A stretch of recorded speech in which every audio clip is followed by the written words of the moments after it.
All right. All right. You ready I guess to so. dive in? Okay, so our 5-part series is going to be on something that Chad and I have dropped into a couple of lessons, but we've never really broken down.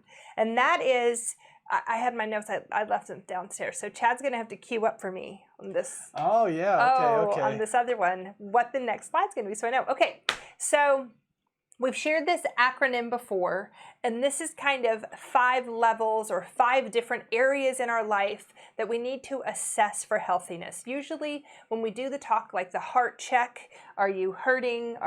What's the heart check? Are you exhausted? Are you angry? Resentful? Tired, something, tense. Stressed. I think if I had it memorized, it would be something like that, where you're supposed to kind of do Sad, a daily inventory or check-in. And so this is one that Chad came up with. That the acronym is PERMS. That stands for, you can pull it up, physical. Oh yeah, you're right. Emotional, relational, mental, spiritual. And so a lot of times when we're I'll leave that up. Leave it up for a second. It was an accident. It was just an accident. I didn't mean to do that. A lot of times, my finger bumped it. When we're having a conversation with somebody, and we'll kind of do an assessment. Like if somebody's like, "Oh yeah, I'm fine," that's usually a cue for most people to just leave that person alone. Usually, that's a cue for Chad and I to ask a deeper question. That's how it works for us. Fine. What do you mean fine?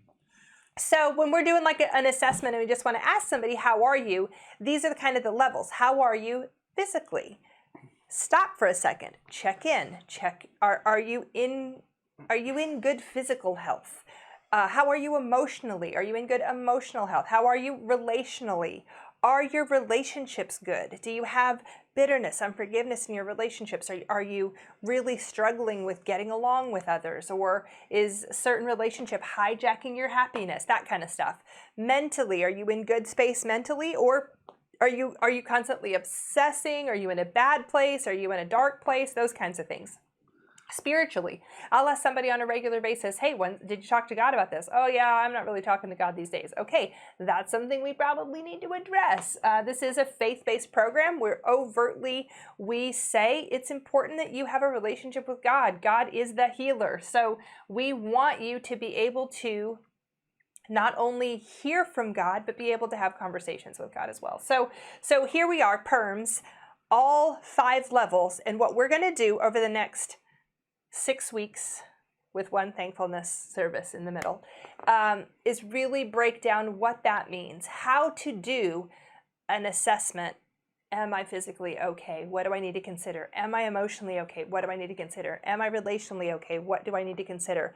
And if you can, and vice versa, and if you can kind of assess these and then move the, I'm going to say, needle from not as healthy as you'd like it to be to a little healthier across the board, you will find yourself starting to not only live a healthy life, but be what healthy looks like. You know, we talk a lot about when people come into CR, a great place to shift from problem to solutions. And for the last several weeks, we've done some of those problem and solution sheet things. To move from problems to solutions is to go, what does healthy look like in my area of recovery? And can I start making choices that move me into that capacity of health? So we're going to dive right into the P. Now, the hard part, I think, about this one in particular, first of all, in all of these, especially during this season, is that Chad and I do this for ourselves. Like, we're assessing this. A couple of weeks ago, I had this conversation with Chad, and I'm like, man, I have not been taking physically good care of myself physically during this season. I have not been exercising as much as I want. I have not been eating as healthy as I'd like to. I'm not sleeping as well as I'd like to. And so part of this talk that we're going to do, this series that we're going to do, is really out of a conversation Chad and I are having, that we're assessing this for ourselves. So we can definitely use I and me statements in here, but really want you to consider it as well. So the first one that we're going to tackle is, no, the other one. Oh, I can do whatever you want. You don't have to put it up, but here. That one, I had put it up once. It looks like an L or an I, but it really is the number Level 1 of health is physical. Level 1. You did put it up already? I did. Okay, good. That's what we're going to dive into. Thank you, Chad. I was talking and I must have missed when you put that up. These things happen.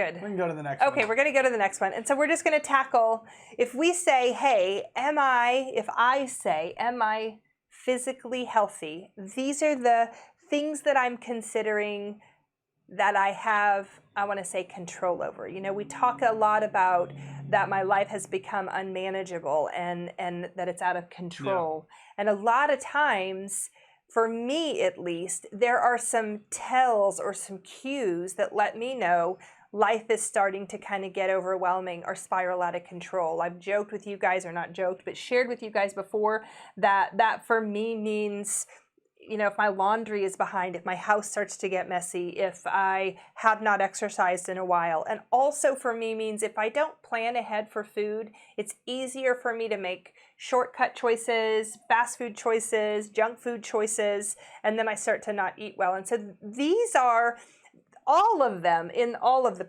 PERMS, physical, emotional, all of the categories. There will be kind of tells or signs of kind of what we can look for. And so we just decided to kind of tackle this one. And so this I and me questions and statements here for me, Chad, you can do it for you. Are we eating for fuel? Are we eating for what our body needs, what's healthy for our body, instead of for a reward? That's something that we do in our family a lot. If we have like a good day, we'll go out to eat. Or if something good is, we'll celebrate it with food. Yeah. Are we eating for pleasure? And when I say pleasure, it's like, I love cookies and sweets and that kind of stuff. But also that's comfort. So both of those could have fallen into that category. Yeah. Or is it a control thing? I'm eating because this is the thing I have control over. Nothing else feels like I have control over, and I want to be able to manage this. I do that a lot. And so all of those kind of negative reasons or the wrong reasons to eat lead me not getting the food that I need, not feeling as healthy. My body starts to kind of just feel like yuck and gross. My clothes get tight, all the things. All the things. I mean, I think it's, so there are lots of things that, man, I have this tendency to want to talk about eating and disorders and all kinds of stuff, and I'm trying not to. But I think there is a bit of a, when I say this, like disordered eating, right? So when they talk about eating disorders, they really say that you do it for the wrong purposes, right? Like, it's like for me, if I start eating, it's like it's easy for me to just like keep eating. Okay, I'm gonna make this is an admission right here. One time I went out to eat, and it was all you could eat prime rib, and I ate 6 pounds. I know it's probably too much. I think that's about 96 ounces. I'm not judging of meat, but in any case, I did it, and I'm like, well, I enjoyed it, but it was like, what was the point of that, right? And victory, so I'm like, victory. I was with my cousin, so it was a little competitive, but I'm like, what am I doing here, right? At what point does that become, hey, that's a bad choice, and why am I doing these things? And so that would be disordered eating. At about a pound. But I know that like I don't stop eating when I get full. I was having a conversation with somebody about this last week. Go ahead, yeah. That when you're full and you've eaten your amount, but there's more on the table, something about our culture goes like, because there's more, I'm entitled to have more. And so it's like we'll put more on our plate and keep eating it, even though our body, if we were listening to it, would possibly say, hey, that's enough. I mean, I don't know how in the world I ate that much, but I did it, and it was impressive to me and my cousins. But that's not really what we're talking about. That was a bit of a competition. But I'm like, I've had times when I eat and I like don't want to stop, right? Like it's like it serves some other function, and it's the same with like I think the control thing is another one, because I think that's more control than it is pleasure or reward. Even it's like I want to be able to have what I want to have, when I want to have it, how I want to have it, and I don't want anybody to tell me no, right? I want to be able to get what I want and do what I want. And so I think food is one of the places where as you become an adult or as you become in charge of your own life and you can make the choices you want, sometimes we get kind of a reward from that control that says, I can do what I want, I can have what I want, I can eat where I want, if I want, I don't have to eat, I don't know, ham and beans if I had to, you know. It's what's for dinner tonight, actually. It is what I made for dinner tonight. I could eat something maybe better than that. With cornbread and rice, all starches. Oh my gosh, these are triggers, It's a man. really we bad gotta deal. stop getting I detailed. apologize. Okay, listen. This is a hard conversation to have because food is quite literally one of our open chair groups on the women's side. I know there are guys that struggle with it as well. But here's the thing, that in recovery, a lot of people come into recovery and they say, I'm here for anxiety, addiction, substance abuse, whatever, pornography. There's usually this list.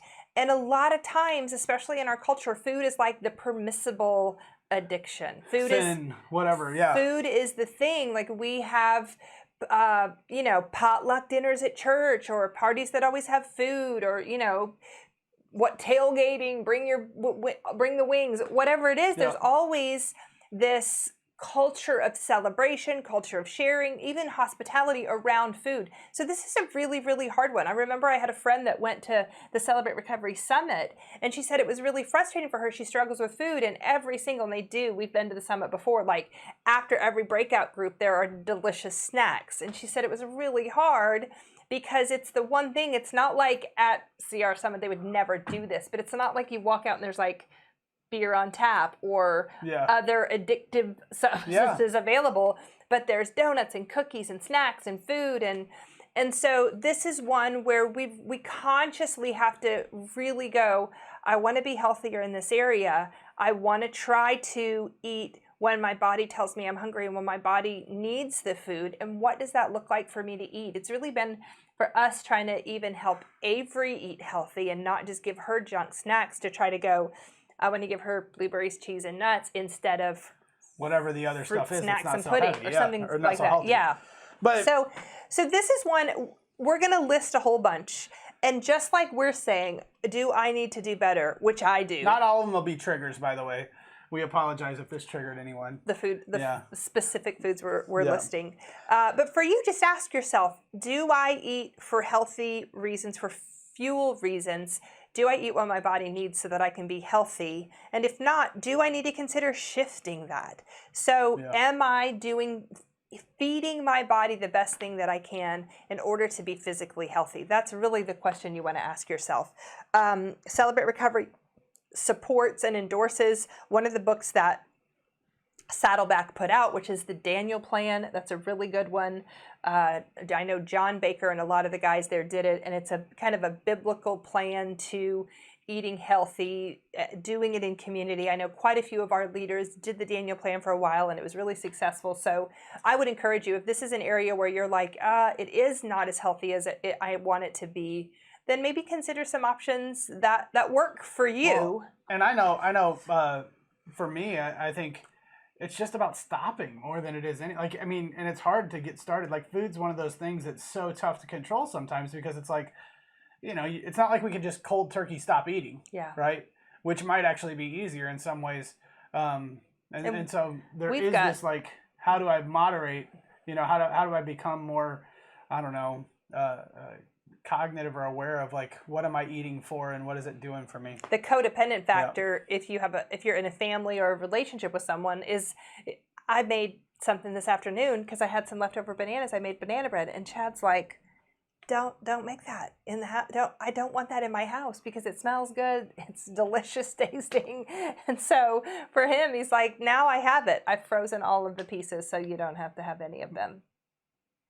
I'm sure they're accessible. I'm doing it for you. Anyway. I'm gonna keep eating all the carbs. Oh my gosh, this is so bad. The idea there is, he could be doing good. I sabotage him because I have something start hanging out with different people, or vice versa.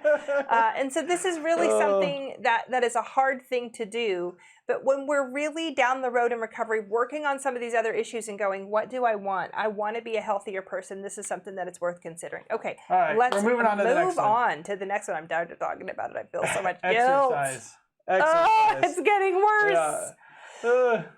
Again, physically healthy, if we're asking ourselves, what do I need to do? I mean, obviously, Chad and I aren't doctors. I mean, he's a doctor, but a different kind of doctor. But they will say walking regularly, getting outside, doing physical exercise. And it doesn't have to be rigorous, high heart pumping. You could do yoga. You could do stretching regularly, core workout stuff. Chad bikes. He's even got a bike in our living room, a stationary bike. He bikes in the house. Yep. He bought me a treadmill once. I never use it. He does. He uses it. My problem is not the exercise, personally.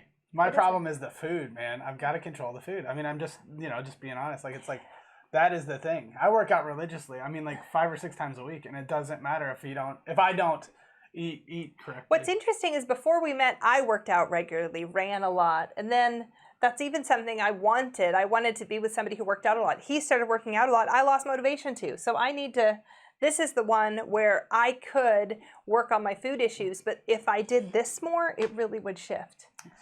It's good. Oh, so consistency is the key. This is something that I've used healthy accountability for. I've reached out to stepsisters and I've said, hey, this is something I want to do. Will you meet me at the park every Monday at noon and we'll go for a walk? Will you meet me at the park? There was a time when I met somebody on Mondays, somebody on Wednesdays, and then I went for a walk with my dogs on Friday, and I did it consistently. That's the hardest part, is going, yes, when I came into CR, my life had become unmanageable. There was so much outside of my control, but there were things that I can start going. I have choices that I can make, and choosing to do something healthy, some physical exercise that is good for my heart and good for my body, that's a choice I can actually make.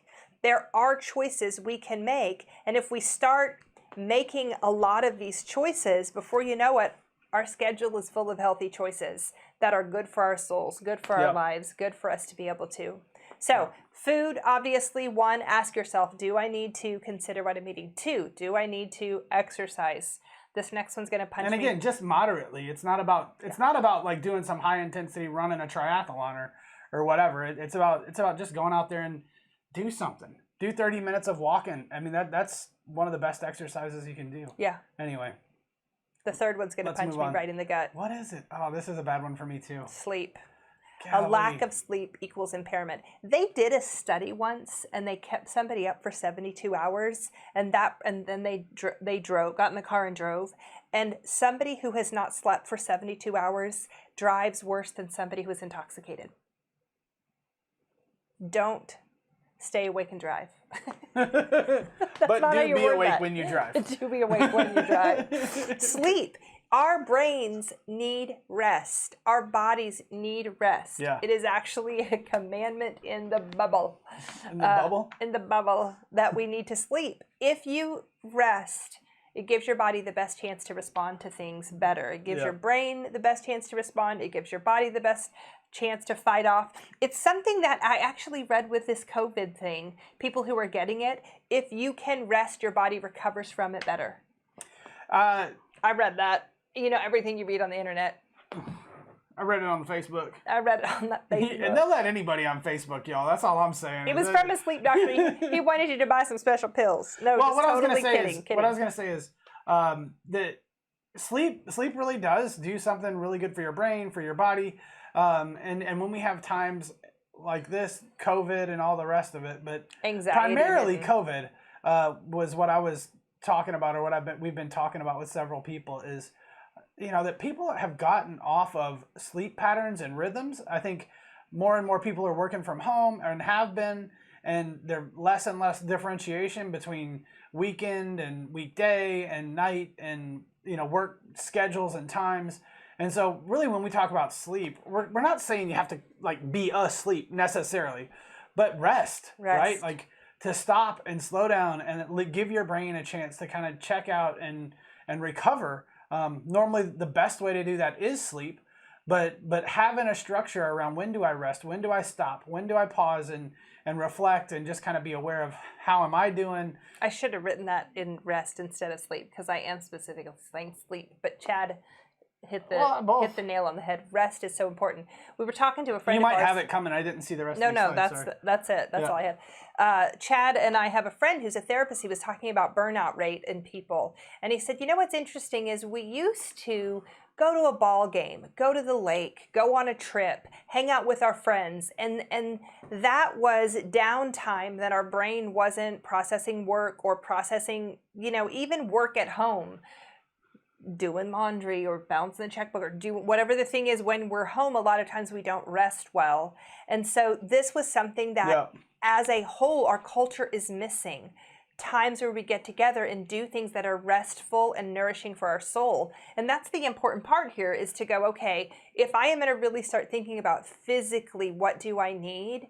Just rest, downtime, not stress, not constantly going. Chad and I really struggle with this. I and me statements. I really struggle with just sitting still, relaxing, enjoying. I've been trying to in the morning. What are you laughing at? Nothing. They're making funny comments. No. I will get a cup of coffee and sit out on my side porch and just like enjoy. The last few days, the weather has just been so good. And I'm just sitting there like almost in a daze looking out into the abyss going, I don't rest enough. This message is for me. I know that if I eat healthier, if I exercise consistently, and if I rest, if I have downtime built in, I feel better. My body runs better. I end up, eating healthier helps me want to eat healthier. Exercising helps me want to exercise. Resting gives me more peace in my soul. Like all of these perpetuate themselves. At the same time, if I'm not eating healthy, I don't want to exercise, and I just constantly am running and feeling exhausted. So it's like, you have to choose the path, and I'm on the wrong one. I need to switch over. Sometimes, Yeah. Thanks for a great message tonight, Angela. It's really great. Feeling bad about myself. You'll be okay. Okay, let's go to the next one. This, you guys, this is for me. I'm not kidding you. I'm speaking right to myself. Now, I'm just looking at 2 or 3 things. Okay. Just seeing where we're at. There we go. Oh, this is a good one. Hindrances, physical hindrances. So obviously there are even more things that potentially are not good for us physically. You know what they are. I don't have to be your 7th grade PE teacher and tell you what they are.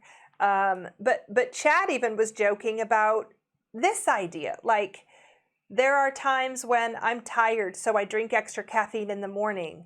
And then in the evening, because I've had too much caffeine, now I have to take some sort of like Tylenol PM or Advil PM or Benadryl or some sort of sleep aid to try to help me sleep.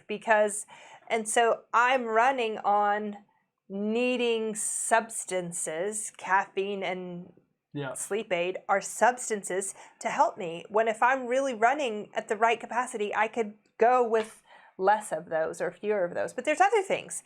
If we're using other substances that aren't healthy for our body, it could really hurt us in the long run. You have anything else you want to add to that part?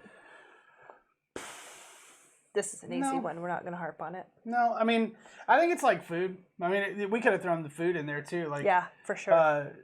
Or like sugar we said, is my caffeine, addiction. sugar. Yeah. I mean, and for me, it's like, well, it doesn't matter. If I eat a lot of sugar late at night, I lay in bed, my legs, I have restless leg syndrome. It just makes it even worse. I twitch, I toss, I turn, I can't fall asleep.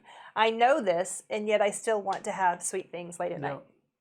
Me too. I mean, I've got, it's funny, Avery was like, well, I'm not going to, no more, all these things are bad for you. You guys know what you do. I know what I do. We do these things. We're with you. Yeah. If you do them, for sure. We do them too. For sure. Yeah. But this is the thing, to be able to have a conversation that goes, how do we assess and know what's the shift from knowing I probably should do this differently or quit this or try this to actually getting it done? Well, and I'll jump back. Like, a lot of times there's a lot of things that we know, hey, those are obvious. I should not drink every day, or I should not use drugs, or I should not, smoke, I don't know. or whatever. Smoke or overeat or whatever the thing is. But I'm like, those are kind of obvious ones. But I think sometimes there's less obvious ones that you know, it's like, wait a minute, do I need to be anything in excess? I mean, somebody in the comments said, yeah, it's about balance. It is about balance. But I'm like, any of the areas, am I going to something in an unhealthy way? And if I am, I need to kind of try to relax on that, step back from it. You know, even exercise, I've heard of people hurting themselves going too far in the exercise direction, becoming obsessed with it, and then it ends up like controlling their life in a different direction. I've seen people who go on such rigid diets that the way they're managing all of the dieting is still so controlling. There's a missing piece there of just healthy, being able to make healthy choices. And that's the thing we want to try to move towards. And we're just saying, you guys, everybody's doing a little, we all have some unhealthy habits, right? You're not alone, as somebody said in the comments. It's like, we're with you, Yeah. right? And we all struggle. It's just, can we talk about it? And the more you talk about it, the more you're aware of it, the more you can do something different with it. If we don't talk about it and we just keep doing it, I think we're at a higher risk of continuing to do something pretty unhealthy. And so we're just trying to talk about some of the stuff that's hard. Yeah. And one of the things that people don't do is also, going to a doctor. I mean, when's the last time you had a checkup or had your blood work done, that sort of stuff, hygiene in general, or taking care of yourself, dressing appropriately, I guess is what you're saying. You're like, no, for me, but not appropriately. I don't know. Maybe appropriate's the wrong word. This is the word I would say. I know that there are times when I'm kind of feeling bad and I'm overeating and I haven't exercised and I'm in like sweatpants for 5 days. So that's inappropriate It's to me. not, and it's easier for me to go to the carb cabinet. The carb cabinet. If I'm already in sweats for 5 days, they have an elastic waistband. But if we need to put you have a label maker. We should label carb that cabinet. carb cabinet CC. But if I'm like, wait a minute, I want to do something different. If I get up, I put on running clothes, I'm more likely to go running. If I get up and if I do my hair, brush my teeth, if I actually take care of myself. Angela, one of the most inspiring things you ever told me about working out was it's like on the first day, if you just get up and put your running shoes on, it counts. You don't have to go run. I was like, that's brilliant, right? You just have to get up then and go. Then the second day, put on your running pants. No, No, sorry. running pants. I'm like, you only get 1 day to warm up to it. You know what I mean? I guess you could take 2. I'll tell you something funny about me. In my mindset, you know how you go from like pre-contemplation to contemplation to doing it? Yeah. In my mindset, when I'm about to start running again, I will buy a new running outfit. And then I'm like, I can't.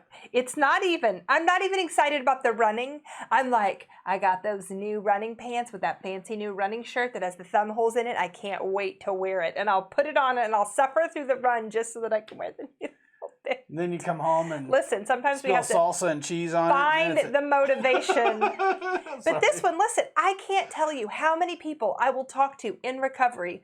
Obviously, when people first come into recovery, it's like, what's your presenting issue? Why are you here? I'm here for drugs. I'm here for alcohol. I'm here for a divorce. I'm here for anxiety. I'm here for whatever the thing is. And as they start coming, as they work through a step study, as they get healthy, I'll start to say something like, oh, I have a dentist appointment this week or something. And they'll go, I haven't been to the dentist in 5 years. I'm like, they're the only teeth you have. Take care of them. I should brush my teeth. Or I'll say something like, oh, I have a doctor's appointment or something like that. And they'll be like, oh, yeah, I haven't been to the doctor. I'll talk to women and be like, hey, have you gone to the lady doctor? Or, man, have you gone to get your, man checkup? These are things as adults that are really healthy to do. And somebody will go, no, I've never done that, or I haven't been in years. And I think when we're living dysfunctional, unmanageable lives that have kind of gotten out of control, going to the doctor for a health checkup is not the first thing. It's not a priority. Taking care of our teeth is not a priority when we're abusing substances. Reality. Can we talk about conspiracy theories for just a second? No, stop. Seriously. So this is something for me where I'm like, if we want to move from an unhealthy place into start going, what does it look like to be a healthy, well-balanced adult who's has good self-care practices, is taking good care of themselves? Some of this stuff is important. Well, but everybody I know that goes to the eye doctor gets glasses. That's all I'm saying.